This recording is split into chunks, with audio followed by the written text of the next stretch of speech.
नमस्कार, the funnel effect में आपका स्वागत है। आज हम वेब डेवलपमेंट की दुनिया में गोता लगा रहे हैं और एक बहुत ही स्पेसिफिक पर काफ़ी महत्वपूर्ण चीज़ पर बात करेंगे। रिएक्ट में फ्लश सिंक एपीआई। ये एक ऐसा टूल है, सुना है कि रिएक्ट डेवलपर्स को स्टेट अपडेट्स पर एक खास किस्म का कंट्रोल देता है। मतलब सामान्य तौर पर रिएक्ट जिस तरह काम करता है ये उससे हटकर है। हाँ बिल्कुल। रिएक्ट का जो नॉर्मल तरीका है वो है एसिंक्रोनस अपडेट्स। परफॉर्मेंस को अच्छा रखने के लिए रिएक्ट क्या करता है, वो स्टेट चेंजेस को इकट्ठा करता है, उन्हें बैच करता है और फिर एक साथ डॉम में अपडेट करता है। ये डिफ़ॉल्ट तरीका है और रेकमेंडेड भी।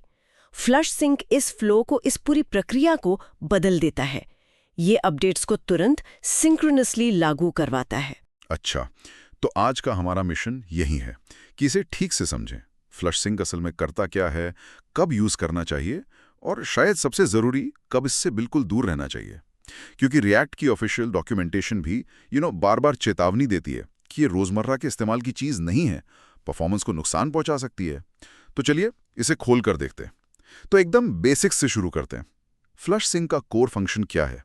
टेक्निकली ये क्या है? टेक्निकली ये एक फंक्शन है। आप इसे रिएक्ट डॉम लाइब्रेरी से इंपोर्ट करते हैं। ओके, और इसे इस्तेमाल कैसे करते हैं? इसका पैटर्न काफी सीधा है। आप फ्लश सिंक को कॉल करते हैं और उसके अंदर एक कॉलबैक फंक्शन पास करते हैं। उस कॉलबैक के अंदर आप अपना स्टेट अपडेट वाला लॉजिक लिखते हैं, जैसे मान लीजिए set something 123। Flush sync curly braces set something 1 to 3 ऐसे। हाँ बिल्कुल। और सबसे खास बात यह है कि जैसे ये लाइन चलती है, रिएक्ट तुरंत उस स्टेट अपडेट को डॉम पर रेंडर कर देता है। कोई इंतजार नहीं, कोई बैचिंग नहीं, सीधा डॉम अपडेट। डॉम मतलब डॉक्यूमेंट ऑब्जेक्ट मॉडल, जो हमारे वेब पेज का ब्राउजर में रिप्रेजेंटेशन है। एग्जैक्टली। तो ये सिंक्रोनस अपडेट की गारंटी देता है। यही इसका मेन प्रॉमिस है। रिएक्ट के नॉर्मल एसिंक दुनिया में जब आप स्टेट बदलते हैं तो ये पक्का नहीं होता कि यूआई में वो बदलाव ठीक उसी मोमेंट दिखेगा या नहीं। रिएक्ट उसे स्केड्यूल करता है। फ्लश सिंक इस अनिश्चितता को हटा देता है। पर हाँ, ये कंट्रोल फोकट में नहीं आता, इसकी एक कीमत है। और डॉक्यूमेंटेशन उसी कीमत पर बार बार जोर देता है। Performance hit. साफ चेतावनी है कि फ्लश सिंक परफॉर्मेंस को काफी नुकसान पहुंचा सकता है। पर क्यों? ऐसा क्या है रिएक्ट के एसिंक तरीके में जो इतना फायदेमंद है? ये रिएक्ट के कोर डिजाइन से जुड़ा है, उसकी एफिशिएंसी फिलॉसफी। रिएक्ट का जो एसिंक्रोनस बैचिंग मैकेनिज्म है वो बहुत सोच समझ कर बनाया गया है। सोचिए, अगर आप एक ही फंक्शन में या जल्दी जल्दी कई स्टेट अपडेट्स करते हैं, हाँ। मान लीजिए 5 अपडेट्स एक साथ। हाँ। अगर रिएक्ट हर अपडेट के लिए तुरंत डॉम को री-रेंडर करे तो ब्राउजर को 5 बार रेंडरिंग करनी पड़ेगी। ये बहुत इनएफिशिएंट है। यूआई धीमा हो सकता है, अटक सकता है, जिसे हम जैंक कहते हैं। अच्छा, तो रिएक्ट क्या करता है फिर? रिएक्ट स्मार्ट है। वो इन 5 अपडेट्स को देखता है, उन्हें एक साथ ग्रुप करता है यानी बैच करता है, और फिर फिगर आउट करता है कि इन सब का फाइनल रिजल्ट क्या होगा। और फिर वो डॉम में सिर्फ एक बार वो मिनिमम चेंजेस करता है जो उस फाइनल स्टेट तक पहुंचने के लिए जरूरी हैं। ये प्रोसेस बहुत ऑप्टिमाइज्ड है। तो ये एफिशिएंट है? बहुत ज्यादा। इसे ऐसे समझें जैसे कोई वेटर है जो कई टेबल से ऑर्डर एक साथ लेकर किचन जाता है। काम जल्दी और स्मूथ होता है। और फ्लश सिंक? फ्लश सिंक उस वेटर की तरह है जो हर छोटी चीज के लिए किचन भागता है, हर स्टेट अपडेट के लिए डॉम रेंडर फोर्स करता है। इससे ब्राउजर पर बार बार लोड पड़ता है, री रेंडरिंग साइकिल्स बढ़ते हैं, यूआई थ्रेड ज्यादा देर तक ब्लॉक हो सकता है। नतीजा, यूजर को इंटरफेस धीमा लगता है, अनरिस्पॉन्सिव। समझ गया। तो रिएक्ट की जो स्मूथनेस है वो काफी हद तक इसी एसिंक बैचिंग की वजह से है, जिसे फ्लश सिंक बाईपास कर देता है। बिल्कुल। तो ये कंट्रोल मिलता तो है, पर परफॉर्मेंस की कीमत पर। बिल्कुल। इसीलिए डॉक्यूमेंटेशन इसे लास्ट रिजॉर्ट कहता है, मतलब बिल्कुल आखिरी चारा। तो सवाल ये है कि वो कौन सी गिनी चुनी रेयर सिचुएशंस हैं जहां ये आखिरी चारा इस्तेमाल करना ठीक हो सकता है? इसका मेन और कह सकते हैं कि लगभग एकमात्र जायज इस्तेमाल तब होता है जब रिएक्ट को किसी थर्ड पार्टी सिस्टम के साथ सिंक में रहना पड़ता है। ये थर्ड पार्टी सिस्टम कोई ब्राउजर एपीआई हो सकता है, कोई नॉन रिएक्ट यूआई लाइब्रेरी, या कोई पुराना कोड जिसके साथ आप इंटीग्रेट कर रहे हैं। अच्छा। कभी कभी इन बाहरी सिस्टम्स को डॉम के अपडेटेड स्टेट की जानकारी तुरंत चाहिए होती है, रिएक्ट के नॉर्मल रेंडर साइकिल से पहले। उनके पास इंतजार करने का मैकेनिज्म नहीं होता। कोई कॉन्क्रीट उदाहरण? डॉक्यूमेंटेशन में शायद ऑन बिफोर प्रिंट का जिक्र था। हाँ, ऑन बिफोर प्रिंट एक बहुत अच्छा क्लासिक एग्जाम्पल है। ये ब्राउज़र का एक इवेंट है। ये तब फायर होता है जब यूज़र प्रिंट करने की कोशिश करता है, लेकिन प्रिंट डायलॉग खुलने से ठीक पहले। ये डेवलपर को एक मौका देता है पेज को प्रिंट के लिए तैयार करने का, जैसे लेआउट बदलना, कुछ छुपाना। ओके, मान लीजिए मुझे प्रिंटिंग के लिए लेआउट बदलना है और इसके लिए मैं एक स्टेट वेरिएबल यूज कर रहा हूं, जैसे इज प्रिंटिंग। उसे ट्रू करना है तो नॉर्मल तरीके से मैं ऑन बिफोर प्रिंट हैंडलर में लिखूंगा इज सेट प्रिंटिंग ट्रू। बिल्कुल। अब सोचिए क्या होगा।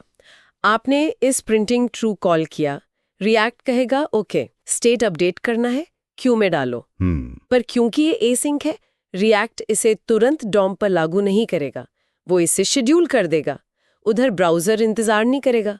ऑन बिफोर प्रिंट हैंडलर खत्म होते ही वो प्रिंट डायलॉग खोल देगा। ओह, तो डायलॉग पुराने स्टेट के साथ खुल जाएगा। एग्जैक्टली।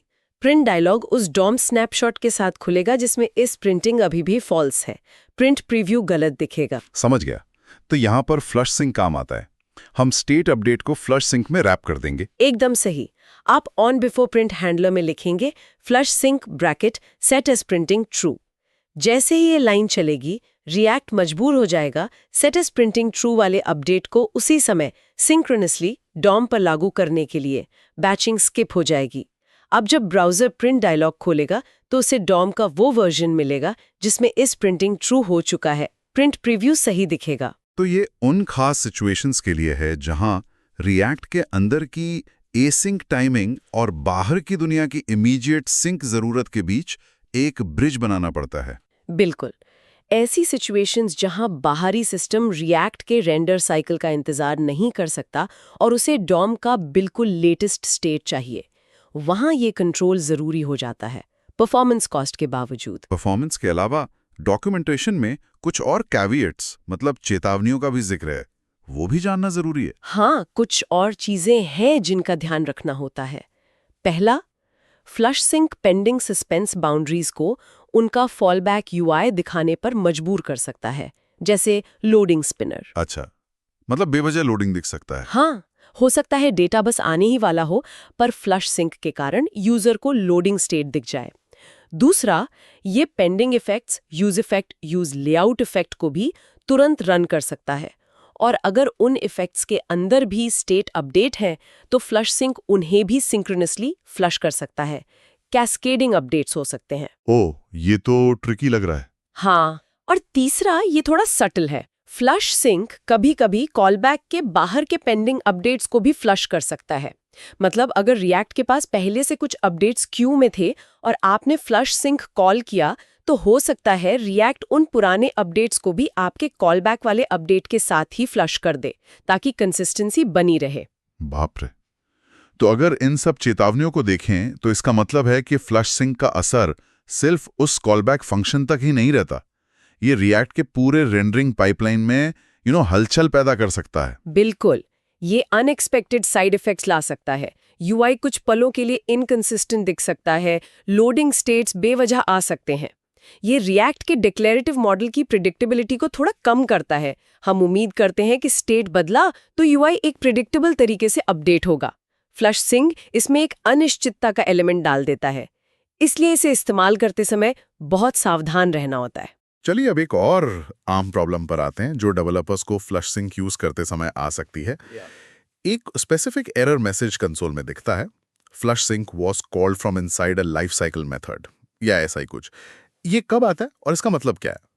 ये एरर तब आता है जब आप फ्लश सिंक को रिएक्ट के रेंडर साइकिल के बीच में कॉल करने की कोशिश करते हैं।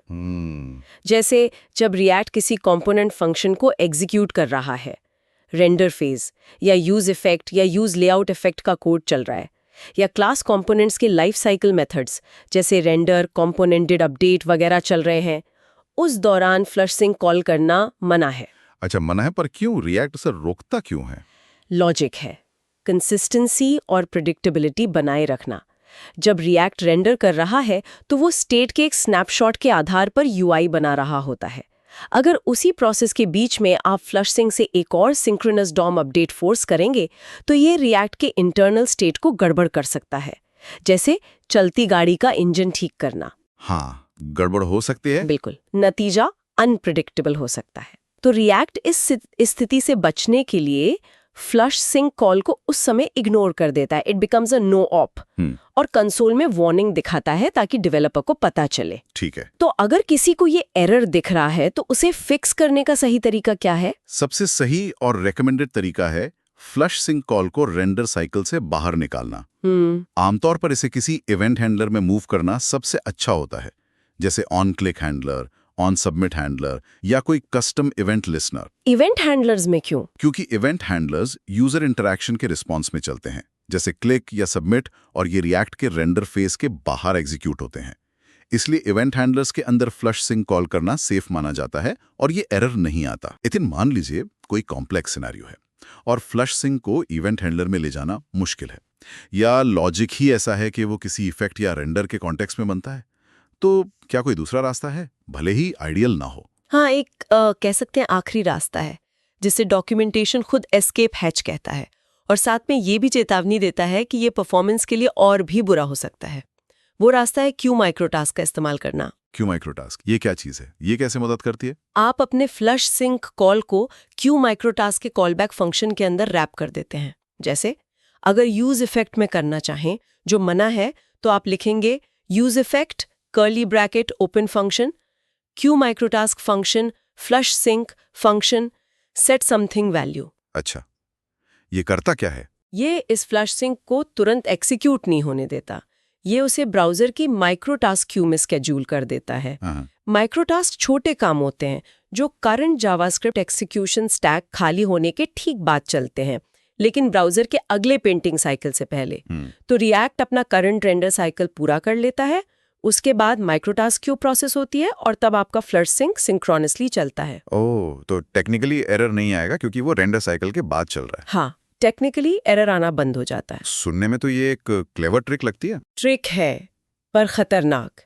डॉक्यूमेंटेशन साफ कहता है कि ये परफॉर्मेंस को और भी ज्यादा नुकसान पहुंचा सकता है। ये असल में प्रॉब्लम को टालने का तरीका है, फिक्स करने का नहीं। और ये एक बड़ा सवाल खड़ा करता है, क्या वाकई जरूरत है लाइफ साइकिल मेथड के कंटेक्स्ट में सिंक फ्लश की, या फिर एप्लीकेशन का आर्किटेक्चर ही बेहतर किया जा सकता है? क्यू माइक्रोटास्क का इस्तेमाल फ्लश सिंक के साथ तभी करें जब सारे रास्ते बंद हो और आप इसके परफॉर्मेंस इम्प्लीकेशंस को पूरी तरह समझते हो और एक्सेप्ट करने को तैयार हो, बहुत बहुत सावधानी से। तो इन सब बातों का निचोड़ क्या निकलता है? अगर पूरी डिस्कशन को समराइज करें तो फ्लश सिंक एक पावरफुल हथियार है, पर दो-धारी तलवार जैसा। हाँ बिल्कुल, ये आपको स्टेट अपडेट्स पर सिंक्रोनाइज कंट्रोल देता है, जो रिएक्ट के डिफॉल्ट एसिंक बिहेवियर से अलग है। ये कंट्रोल कुछ बहुत स्पेसिफिक इंटीग्रेशन सिनेरियोज में ज़रूरी हो सकता है, खासकर जब रिएक्ट को बाहरी सिस्टम्स जैसे browser APIs, on before print वाला एग्जाम्पल, या लेगेसी कोड से जोड़ रहे हों, जहाँ डॉम के इमीडिएट अपडेट की सख्त ज़रूरत हो। लेकिन ये कंट्रोल मुफ्त में नहीं आता, इसकी कीमत है परफॉर्मेंस। ये रिएक्ट के एफिशिएंट बैचिंग को बाईपास करता है, जिससे UI धीमा हो सकता है, और इसे रिएक्ट के रेंडर साइकिल के दौरान इस्तेमाल करने पर एरर आता है। तो निष्कर्ष यही है, फ्लश सिंक से जहां तक हो सके बचें, इसे वाकई लास्ट रिजॉर्ट समझें, तभी इस्तेमाल करें जब कोई दूसरा उपाय ना हो और आप इसके ट्रेड ऑफ्स, परफॉर्मेंस इम्पैक्ट और साइड इफेक्ट्स को अच्छी तरह समझते हों। ज़्यादातर नॉर्मल रिएक्ट ऐप्स में इसकी ज़रूरत कभी नहीं पड़नी चाहिए। बिल्कुल। और ये पूरी चर्चा हमें एक बड़े सवाल पर सोचने को मजबूर करती है, मॉडर्न वेब डेवलपमेंट में कंट्रोल और परफॉर्मेंस के बीच का बैलेंस कितना नाजुक है। रिएक्ट का एसिंक बैच्ड मॉडल ज्यादातर सिचुएशंस में बढ़िया काम करता है, स्मूथ UX देता है, पर क्या हमें हमेशा इसी पर डिपेंड रहना चाहिए? क्या भविष्य में ऐसी स्थितियां बढ़ेंगी जहां डेवलपर्स को स्टेट अपडेट्स पर ज्यादा इमीडिएट सिंक्रोनस कंट्रोल चाहिए होगा, शायद एक्सेसिबिलिटी या रियल टाइम कोलैबोरेशन जैसी यूज केसेस के लिए? और आने वाले UI फ्रेमवर्क्स इस टेंशन को प्रेडिक्टेबिलिटी और कंट्रोल वर्सेस परफॉर्मेंस और एफिशिएंसी कैसे हैंडल करेंगे, ये देखना दिलचस्प होगा। बिल्कुल, ये सोचने वाली बात है। इस गहरी और जानकारी भरी चर्चा के लिए बहुत बहुत धन्यवाद। Thank you for watching the funnel effect.